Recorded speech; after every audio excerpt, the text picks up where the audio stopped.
Thank you very much. जय हर सिंह। जय सिंह। कैसे हैं सभी लोग? बहुत बड़ी खुशी हो रही है। मेरे होम टाउन में मैंने यहीं से ही बिजनेस शुरू किया था। आज इतनी बढ़िया बढ़िया अचीवमेंट आ रही है और खुशी एक बात और हो रही है कि इसी महीने में दूसरा सेलिब्रेशन प्रोग्राम है। एक बहुत इसी टीम का एक प्रोग्राम और हो चुका है इसी महीने में। अगर हम दोनों प्रोग्राम इकट्ठे कर देते तो यहाँ हजारों लोगों की गैदरिंग हो जाती। तो एक प्रोग्राम बहुत बड़ा पहले भी हो चुका और इतनी सारी अचीवमेंट आई है तो वो देख के बड़ी खुशी हो रही है। लगभग 222 महीने पहले मैंने बिजनेस शुरू किया था इसी जीन से और आज मैं खुश कई चीज़ों से देख के हूँ। अभी अंकल जी मैं बार बार भावुक हो रहे थे जो रॉयल टीचर जो उनका लड़का रॉयल्टी पे आया उसको देख के तो मुझे याद आ रहा है। एक बार ये पंखा भी बंद करते हैं आवाज़ कर प्लीज़ एक बार बैठे। Thank you. मैं भी नीचे आ जाता हूँ। Thank you. तो मैं पूरे हिंदुस्तान में जाता हूँ और मैं ऐसे ऐसे लोगों को जानता हूँ जैसे इन्होंने कहा कि ये पढ़ाई में ज़्यादा कमज़ोर था और मेरे को लग रहा था पता नहीं इसका गुजारा कैसे चलेगा। आसिफ की सबसे बढ़िया खूबी यही है कि ये नहीं देखता कि आप कितने पढ़े लिखे हो, ये नहीं देखता कि आपकी उम्र क्या है, ये नहीं देखता कि आप लेडीज हो कि पुरुष हो, ये नहीं देखता कि आप बिहार के हो कि हरियाणा के हो, ये नहीं देखता कि आपका जो छोटा है कि बड़ा है, कुछ नहीं देखता। बस आपके अंदर का जुनून देखता है। अगर आपके अंदर दम है, यस मुझे कामयाब होना चाहिए, बिजनेस आपको कामयाब कर देगा। तैयार है? 8 फरवरी सन 2001 को इसी जीन शहर से मैंने शुरुआत की थी। 8 फरवरी सन 2001 को ज्वाइन किया था मैंने और मैं साइकिल पे चलता था। बैकग्राउंड मेरा फाइनेंशियल बैकग्राउंड बहुत ज़्यादा टाइट नहीं रहा, मतलब बहुत ज़्यादा टाइट रहा है। बहुत हाई फाई फैमिली से नहीं हूँ मैं। मेरे पापा जी बिजली बोर्ड में खंभे गाड़ने का काम करते थे। साइकिल के रूप में एक वाहन होता था मेरे पास और मुझे याद है कि साइकिल पे मैं लोगों को प्लान दिखाने के लिए जाता था। और आज मुझे खुशी एक चीज़ की और है कि मेरे कुछ पुराने साथी जो मेरे साथ बहुत पहले आए थे लेकिन बीच में किसी कारणवश से इधर उधर चले गए थे, क्योंकि देखिए अप्स एंड डाउन ज़्यादा पार्ट ऑफ लाइफ। आप में से भी बहुत से लोग बीच में कभी रुक जाएंगे, कुछ लोग बाद में आएंगे, फिर दोबारा शुरू होंगे, ऐसा चलता रहता है। लेकिन बस आपको ये कहना चाहता हूँ सर, 222 महीने का अनुभव है मेरा। याद रखना इस चीज़ को। अगर आप लगातार चलते रहोगे तो जीत 100% होगी। दुनिया की कोई ताकत आपको डायमंड बनने से नहीं होगी।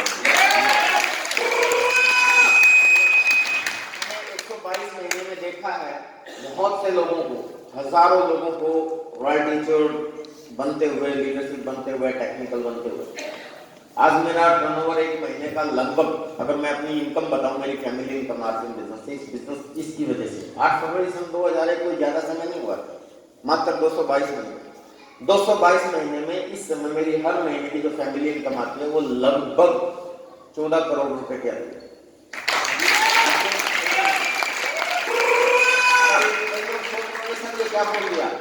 14 करोड़ का मतलब क्या जानते हैं? 1 करोड़ में 100 लाख रुपए होता है। हेलो, 1 करोड़ में 100 लाख, यानी कि 100 लाख की 14 डिग्रियां लगा दो। हेलो, समझिए आपसे इतनी मैंने अपनी फैमिली इनकम बताई है। फैमिली इनकम का क्या मतलब? देखिए, जब 8 फरवरी सन 2001 को मैं ज्वाइन हुआ था तो इस बिजनेस में क्या होता है, जब आप ज्वाइन होते हो तो आपके साथ जिस बंदे को आप लेके आते हो समझा के, वो आपके परिवार का हिस्सा बन जाता है। ये सुनो, तो वो आपके परिवार में आ गया। उसके बाद जितना भी आपकी टीम बनती है वो एक तरीके से आपका परिवार है जिसकी आपको केयर करनी होती है। ये सुनो, तो इसी तरीके से 222 महीने में मेरा परिवार बढ़ता गया और मेरे परिवार में मुझे गर्व है इस बात का कि मेरे परिवार में हर महीने 14 करोड़ रुपए जाता है लोगों के घरों। चाय पीते हैं, नमक खाते हैं, नमकीन खाते हैं। मजे की बात वो वही साथी हैं जो मेरे आश्रम में आने से पहले भी चाय पीते थे, पहले भी नमक खाते थे, पहले भी हल्दी खाते थे, पहले भी आटा खाते थे, पहले भी तेल खाते थे, पहले भी कपड़े पहनते थे, लेकिन पहले कुछ नहीं आता। कहा जाता है कि खुदा खुद आगे किसी को नहीं देता हूँ, किसी न किसी को माध्यम बनाता है। ये सुनो, अगर आप यहाँ पे आए हो तो ये आपकी मर्जी नहीं थी। कहा जाता है कि ऊपर वाले की मर्जी के बगैर पत्ता भी नहीं था। मान इस चीज पर तो यहाँ आए हो तो इसका मतलब ऊपर वाला आपके ऊपर मेहरबान है। हेलो, तो एक बार अपने लिए जरूरत वाली मुझे।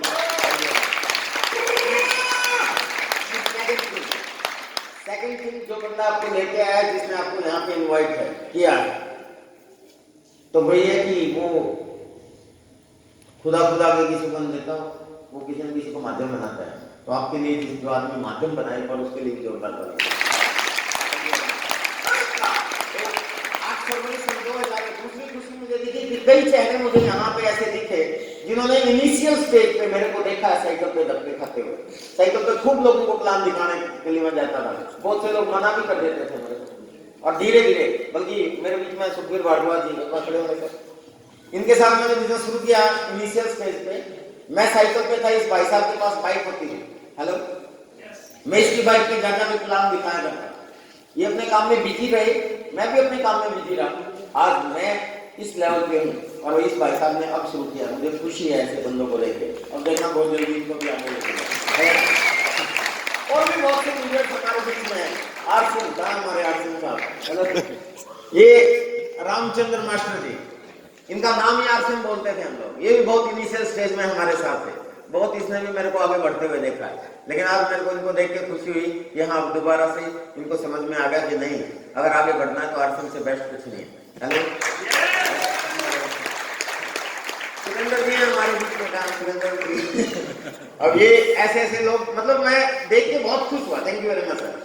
इतना खुशी हो रही है मेरे को इन पुराने लोगों को देख के कि भी ये दोबारा से आए। और मेरी जिंदगी में 122 महीने में मैंने ऐसा देखा है कि कुछ महीने बीतने के बाद बहुत से लोग, मेरे खास रिश्तेदार, मेरे बहुत से दोस्त जो मेरे को छोड़ के चले गए, अब दोबारा शुरू कर रहे। एक व्यक्ति का मैं एग्जांपल देता हूँ। ये मैं आपको क्यों बता रहा हूँ, ये मैं इसलिए बता रहा हूँ कि आपको एक डिसीजन लेके जाना है, कुछ भी हो जाए छोड़ना नहीं है। बस तैयार है? वो हमारे ग्रेट अपलाइन आदमी राकेश शर्मा जी बहुत अच्छा एग्जांपल देते हैं। राकेश शर्मा जी भी हमारे जीन से बड़ौदा तालियां हैं। वो इंडिया के पहले वर्ल्ड टीचर रहे हैं, सॉरी इंडिया के यंगेस्ट वर्ल्ड टीचर रहे हैं। सबसे यंगेस्ट टेक्निकल अचीवर बनने का खिताब उनके नाम है। मतलब जो सबसे छोटे, नए पहली बार जो सबसे छोटा वर्ल्ड टीचर बना था वो बना। उन्होंने एक डिसीजन लिया था, वो स्टेज पे बोलते थे कि मैं जब शादी करूंगा जब मेरी इनकम लाखों रुपए में हो जाएगी। हेलो, काम करना शुरू किया। स्टूडेंट ही था। वैसे अगर देखा जाए तो स्टूडेंट अपने भविष्य को लेकर इतना चिंतित होता है कि पता नहीं नौकरी मिलेगी कि नहीं मिलेगी। ये सुनो, आज के समय में ऐसा ही है। अंकल जी क्यों चिंतित थे उनको देख के कि ये तो पढ़ाई में ही कुछ नहीं है, पता नहीं आगे बढ़ेगा कि नहीं बढ़ेगा। हेलो, इसलिए इतने भावुक हो रहे थे। लेकिन मैं आपको बताता हूँ आज सिचुएशन ऐसी है कि आप पढ़ाई में चाहे कितने ही इंजीनियरिंग कर लो, पीएचडी कर लो, एमबीए कर लो, क्या गारंटी है कि नौकरी मिल जाएगी? चपरासी की नौकरी के लिए वैकेंसी निकलती है ना, तो बड़े बड़े इंजीनियरिंग किए हुए, पीएचडी किए हुए, एमबीए किए हुए बच्चे लाइन में खड़े होते हैं, अप्लाई करते हैं और नौकरी भी नहीं मिलती। ये सब लोग, ये सिचुएशन है आज के समय में। क्या बोलते हैं उसको, कंप्यूटराइज हो गया। आने वाले समय में नौकरियां मिल जाएंगी क्या? नो। और भी भयानक सिचुएशन आने वाली है, रोबोटिक युग आने वाला है, और भी सिचुएशन खराब होगी। और दूसरी, बिजनेस आसानी से चलेंगे, ऑनलाइन का जमाना है, डायरेक्ट सेलिंग का जमाना है, ये सब बड़े बड़े मॉल्स का जमाना है, तो एक आम आदमी को सर्वाइव करना बड़ा मुश्किल हो जाएगा। तो ऐसे समय में जो इस इंडस्ट्री को पहचान जाएगा, मेरा 222 महीने का एक्सपीरियंस बोलता है, इस इंडस्ट्री को भारत सरकार ने तो अब समझा है। हेलो, 10 सितंबर सन 2016 को इंडियन गवर्नमेंट से हम लोगों ने गाइडलाइन दी है, जानते हैं आप सब लोग? यस। पहले तो हम लोगों के ऊपर तलवार लटकती थी, लोग सोचते थे ये तो मेंबर बनने का धंधा है, स्कीम है, ये कोई इसमें पता नहीं क्या होगा, तुम तो ऐसे ही फालतू में लगे रहते। लेकिन अभी एक हमारे लीडर ने यहाँ शायद जो लीडरशिप पे आए थे, उन्होंने एक मैसेज दिया था कि बुक्स, टेप्स और सीडीज का इस्तेमाल हो, दिया था जी। उनका कारण क्या है? हम लोग क्यों टिके रहे? मैं क्यों टिका रहा? राकेश शर्मा जी क्यों टिके रहे? सुरेंद्र बस जी क्यों टिके रहे? बलवान दीक्षित जी, अत्री जी, विनोद शर्मा जी, प्रमोद गुलाटी जी, मैं ये उन लोगों के नाम दे रहा हूँ जो आपके जीत के और आज लाखों रुपए महीना की इनकम पे लेते हैं, पहुंचे हुए। मैंने जीत वालों के नाम लिए, बाहर वालों के नाम नहीं ले रहा हूँ। उन लोगों क्यों टिके? क्योंकि हम लोगों ने कैसे सुने, किताबें पढ़ी और इस बिजनेस को जाना। क्योंकि देखिए, आप जितने लोग यहाँ पे बैठे हैं, आप सभी लोग इंसान हैं, यस और नो? यस।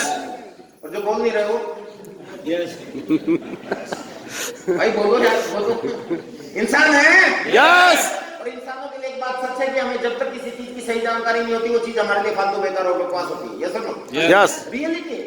तो इस बिजनेस की भी जब तक सही जानकारी नहीं होगी, ये भी हमारे लिए फालतू बेकार और बकवास होता है। ईमानदारी से बताइए, इतना अच्छा बिजनेस है, खरीदने से इनकम आती है, सम्मान मिलता है, स्वास्थ्य मजबूत होता है, सपने पूरे होते हैं, फिर भी क्या आप लोगों को बताते लोग आसानी से समझ जाते हैं? क्योंकि सही जानकारी नहीं। हम लोगों ने किताबें पढ़ी, इंटरनेशनल लेवल का सिनेरियो देखा कि पूरी दुनिया में क्या चल रहा है। देखिए, 3 तरह के देश होते हैं, विकसित, विकासशील और पिछड़े हुए देश। जो चीज यहाँ पहले होती है उसके बाद यहाँ होती है, उसके बाद यहाँ होती है, ये समझो। यस मतलब विकसित देश America, Japan, Germany, France, Italy, उन देशों में जो आज से 20, 30, 40 साल, 50 साल पहले हो चुका, वो बाद में भारत जैसे देशों में होता है, ये समझो। यस इनको विकासशील देश बोलते हैं। उसके बाद जो यहाँ होता है उसके बाद यहाँ पे होता है, ये समझो। यस चाहे कुछ भी देख लो, जैसे आज जो हाईवे बन रहे हैं, ये आज के 40-50 साल पहले अमेरिका में बन चुके हैं। ऐसे आज जो मेट्रो हिंदुस्तान के बहुत से शहरों में चलती है, दिल्ली चलती है, कोलकाता चलती है, हैदराबाद चलती है, चेन्नई चलती है, जयपुर चलती है, मुंबई चलती है, बहुत सी जगह चलती है। लेकिन अमेरिका में तो 50 साल पहले चलती है। हेलो, हमारे यहाँ अब चलनी शुरू हुई। वर्ल्ड के विकसित देशों में बुलेट ट्रेन दौड़ रही है, हमारे यहाँ बुलेट ट्रेन की बातें दौड़ रही है। चलेगी कि नहीं चलेगी? चलेगी, चेंज है। तो ऐसे ही ये जो सिस्टम है जो आपको यहाँ दिखाया गया, डायरेक्ट सेलिंग इसको बोलते हैं, मार्केट काम ये रखते हैं। मैन्युफैक्चर से लेके कंज्यूमर तक इस रास्ते जो बिचौलियों के माध्यम से गुजरता है, जो आपको प्लान में दिखाया गया है, इसकी बजाय इनको बीच में से हटा के डायरेक्ट प्रोडक्ट देना, that is a direct selling. Simple सी चीज है। और ये पूरी दुनिया के अंदर मान्यता दी गई है कि आने वाले समय का सबसे बड़ा बिजनेस होगा और हर आदमी को इतना ही सिस्टम पे आना पड़ेगा। That is the real. मैं इतने दावे से क्यों कर रहा हूं? क्योंकि यहाँ जितने लोग बैठे हैं, मेरा अनुभव है 222 महीने का और मैंने स्टडी किया है इसको। ये मैं नहीं कह रहा, वर्ल्ड के दिग्गज बिजनेस एडवाइजर इस बिजनेस के बारे में बोलते हैं कि आने वाली सदी का सबसे बड़ा बिजनेस होगा। हर आदमी को इस कॉन्सेप्ट पे आना पड़ेगा। दुनिया का सबसे अमीर आदमी बिल गेट्स, वो भी बोलता है। उससे पत्रकार ने पूछा कि भगवान ना करे आपका सब कुछ खत्म हो जाए, क्या करोगे? तुरंत जवाब दिया कि कुछ भी हो जाए, अगर मेरा सब कुछ खत्म हो गया तो मैं आपसे जैसी कोई कंपनी शुरू कर दूंगा, मतलब ज्वाइन करके काम करना शुरू करूंगा। हेलो, ये रियलिटी है। वो नेट पे डालना कभी भी, बिल गेट्स अबाउट डायरेक्शन। दुनिया का सबसे ताकतवर आदमी डोनाल्ड ट्रंप, वो तो है ही हमारी इंडस्ट्री से।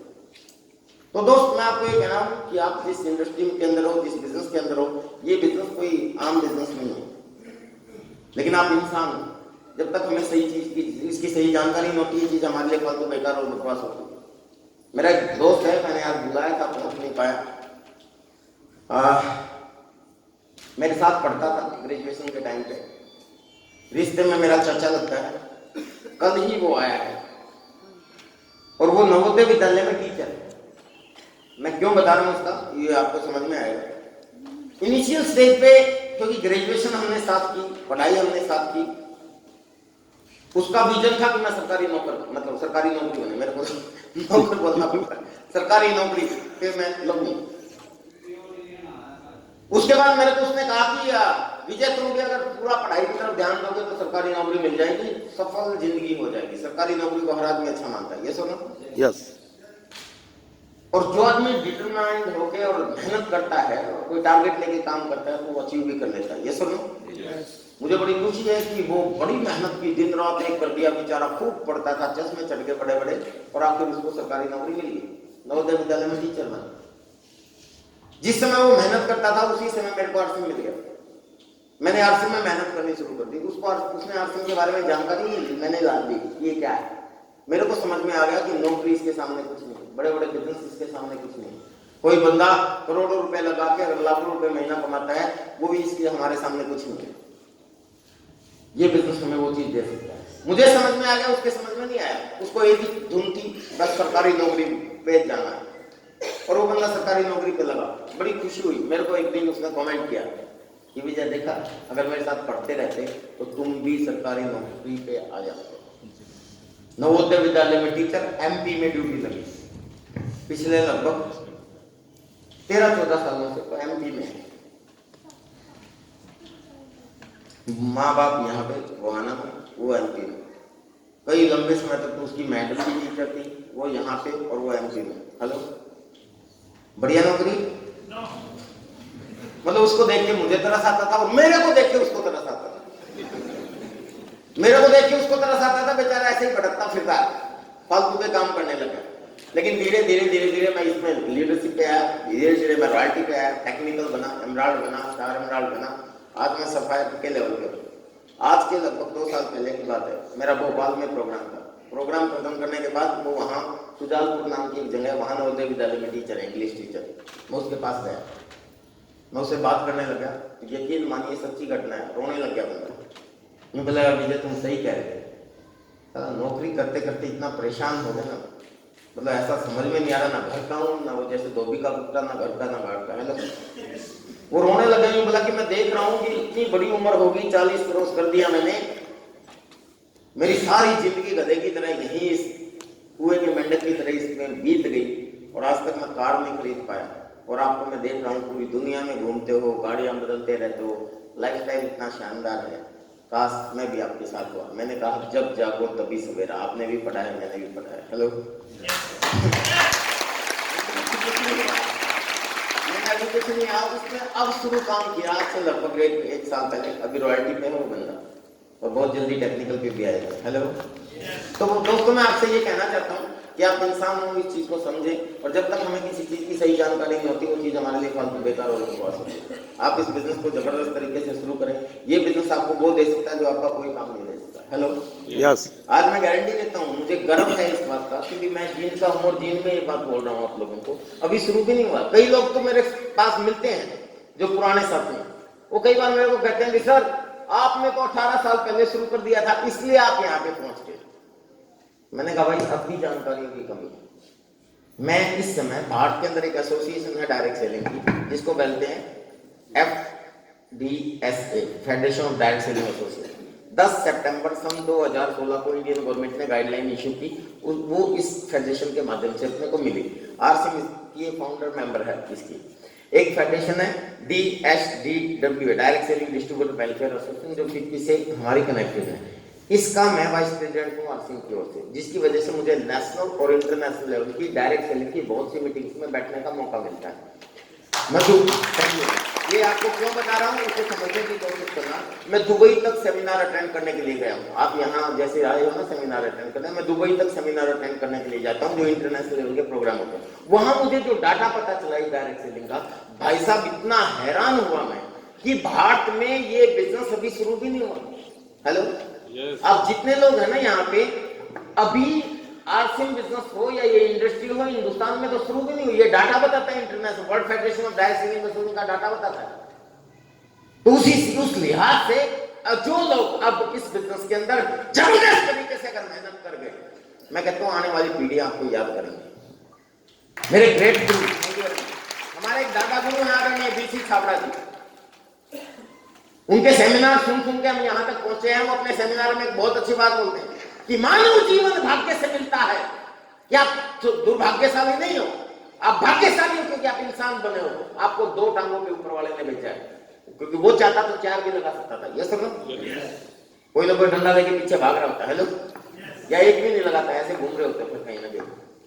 तो कहते हैं मानव जीवन भाग्य से मिलता है, लेकिन RCM बिजनेस सौभाग्य से मिलता है। आप सौभाग्यशाली हो सारे लोग, क्योंकि आपको RCM बिजनेस मिला है। और मैं मेरे अनुभव के आधार पे चैलेंज कर सकता हूं आप लोगों को। यहाँ आप जितने भी लोग बैठे हैं, आपके बीच में क्या बोलते हैं, सरकारी कर्मचारी भी बैठे होंगे, आपके बीच में बिजनेसमैन भी बैठे होंगे, आपके बीच में करोड़पति लोग भी बैठे होंगे। मैं गारंटी देता हूं, मेरी बात को सीरियसली लेना। अगर आपने इस बिजनेस को शिद्दत से अगर नहीं अपनाया, ध्यान से सुनना, रियलिटी में थोड़ा बुरा लग सकता है आप लोगों को, तो आपके बच्चे आपको माफ नहीं करेंगे आने वाले समय। That is a reality, number 1 thing. And number 2, ये चैलेंज कर रहा हूं, लिख लेना डायरी में। विजय ब्रोदिया जी आए थे, कितनी तारीख है? 26 अक्टूबर सन 2019 को जींद के विष्णु गारमेंट गार्डन में विजय ब्रोदिया ने चैलेंज किया था। अगर आप नहीं करते, 2 काम होंगे। एक, आपके आने वाली संतानें आपको माफ नहीं करेंगे, वो कहेंगे जरूर जब उसको पता चलेगा, क्योंकि डायरेक्ट सेलिंग को इंडियन गवर्नमेंट गाइडलाइन दे चुकी है। अब आने वाले, अभी गवर्नमेंट तैयारी कर रही है। हर साल दिसंबर महीने में कंज्यूमर अफेयर मिनिस्ट्री के तहत हमारी मीटिंग होती है, जिसमें मैं भी जाता हूँ। पिछले 2014 से जाना शुरू किया था, गाइडलाइन बनने से पहले मिनिस्टर जाते हैं। Consumer affair minister Ramvilas Paswan ji उस मीटिंग में थे 2014 में, जो पहली मीटिंग हुई। तो मैं उसमें मैं देख रहा हूँ कि अभी गवर्नमेंट प्लानिंग कर रही है, किताबों में डायरेक्ट सेलिंग का सब्जेक्ट आने वाला है। और कई स्टेट ने तो लागू भी कर दिया। राजस्थान गवर्नमेंट में 11वीं क्लास में आ चुका, ऐसा ही नहीं 11वीं में राजस्थान गवर्नमेंट में आ चुका, किसी जगह 8वीं क्लास में आ चुका। एमबीए करने वाले बच्चों को कंपल्सन सब्जेक्ट कर दिया गया है। तो आपके बच्चे किताबों में पढ़ के आया करेंगे, उनको सेमिनार में बुलाने की जरूरत नहीं है। तो जब उनको पता चलेगा कि मेरे दादाजी मीटिंग में बैठे थे, हेलो, और उसको समझ में नहीं आया तो माफ नहीं करेंगे, वो कहेंगे जरूर, अरे मेरे मूर्ख दादा, अगर खरीदारी से पैसा था तेरे बाप का क्या जाता, क्यों नहीं किया। नंबर 1 और नंबर 2, अगर आप नहीं करते, इसको सीरियसली नहीं देते इस बिजनेस को, तो आप जो भी हो ना, जिस स्टेटस पे हो, 3 तरह की क्लास होती है, upper class, middle class and lower class. We all are belonging to the middle class, yes और नो? अगर आप मेरी बात को सीरियसली नहीं लेते और जो आप काम कर रहे हो अगर वही करते रहे, गारंटी देता हूं 99.9% लोग आप में से ऐसे ही मर जाओगे, इसी क्लास में रहोगे, आपकी क्लास तक चेंज नहीं हो सकती। 99.9% लोगों की गारंटी देता हूं, क्योंकि मैंने देखा है 222 महीने में जिन लोगों को मैंने इस बिजनेस का प्लान दिखाया। सुखबीर जी मेरे साथ जाते थे, आसिम जी मेरे साथ जाते थे, सर भी जाते थे मेरे साथ, अजीत जी ने मेरे को देखा है। जितने लोगों ने मेरे को इग्नोर किया वो बेचारे आज भी वहीं के वहीं, और जो लोग मेरे साथ उस समय आए और लगातार लगे रहे, सारे करोड़पति हैं आज से। 1 करोड़पति, सैकड़ों लोगों को करोड़पति बना दिया। मैंने नहीं बनाया, मैं तो माध्यम बना, इस बिजनेस ने बनाया। हेलो हेलो, समझ गए? आज हर महीने 14 करोड़ टीम में जाता तो खुशी होती है। मेरे बहुत से दोस्त हैं जिन्होंने मेरे को इग्नोर कर दिया था, अब आ रहे हैं। बहुत से दोस्त ऐसे हैं जो लगातार उसी समय से लगे हुए हैं, वो आज बहुत बढ़िया लेवल पे हैं। हेलो, क्लास चेंज नहीं कर पाए। मैं आपको कुछ एग्जांपल देता हूं, मेरे ऊपर अभी डॉक्यूमेंट्री फिल्म बनी है। मैं रामराय गांव में मेरा बचपन बीता है। First and second class I was in Ramrai गांव, आपके जींद के पास ही है, कुछ लोग रामराय के लिए आए हैं। उसके जोड़ में बड़ा नहाया हूँ मैं, हाँ जी, बहुत तीर्थ में मैं बहुत नहाता था, वहीं रहा हूँ मैं। किराए के मकान में हम लोग रहते थे। तो वो जो फिल्म बना रहे थे, तो वो शूटर थे, वो मेरे को बोले आपका स्कूल दिखा के लेके आओ। तो स्कूल शूट करके जब बाहर निकल रहे थे, तो सामने एक दुकान पे मैंने देखा एक बूढ़ा आदमी मरने वाला है बेचारा, सामने ही है। मैं पहचान गया था जब मैं छोटा सा था, 2री-3री क्लास में, जब वो यंग लड़का था, नौजवान, उस समय भी टॉफी पास बैठता था बेचारा, आज भी टॉफी पास बेचता है। उसके बाद then I was in 8th class. आपके जीन शहर की बात कर रहा हूँ मैं, कोई अमेरिका से आके भाषण नहीं जान रहा आपके पास। गोहाना रोड पे तुलसी साइकिल स्टोर है, जानते हो मेरा सारे। तुलसी साइकिल स्टोर पे एक बहुत बड़ी दुकान थी, तुलसी साइकिल स्टोर एक बहुत बड़ी दुकान है जिनकी। मैंने उससे अखबार बांटने के लिए किस्तों में साइकिल खरीदा था, मेरे पापा जी ने रिकमेंडेशन थे। आज मैंने देखा उस तुलसी साइकिल स्टोर को, उसके बीच में एक दीवार खिंच गई है, वो आज भी साइकिल ही बेचते हैं। उनका एक बेटा इधर साइकिल बेचता है, एक उधर बेचता है। बड़ी दुकान से छोटी दुकान हो गई। हेलो, क्लास चेंज हुई, वहीं के वहीं। मैं जिस पे अखबार बांटता था, मजे की बात, उन्हीं का अखबार आज भी मेरे पास आता है। मैं उसके पास गया था, बाबूजी मेरे को नौकरी दे दो, मैं अखबार बांटने का काम करना चाहता हूँ। उसने मेरे को रिजेक्ट कर दिया कि बेटा पहले साइकिल खरीद के लेके आओ, साइकिल के बिना नौकरी नहीं मिलेगी। आज उसी का अखबार मेरे पास आता है। मैंने मजे की बात, अभी कुछ महीने की पहले की बात है, जब मैं जींद आया था, तो मैंने देखा कि वही मेरा बाबूजी, जिसको मैंने कहा था बाबूजी नौकरी दे दो, वो साइकिल पे मेरे घर पे बिल लेने के लिए आया था। मैं कहाँ पे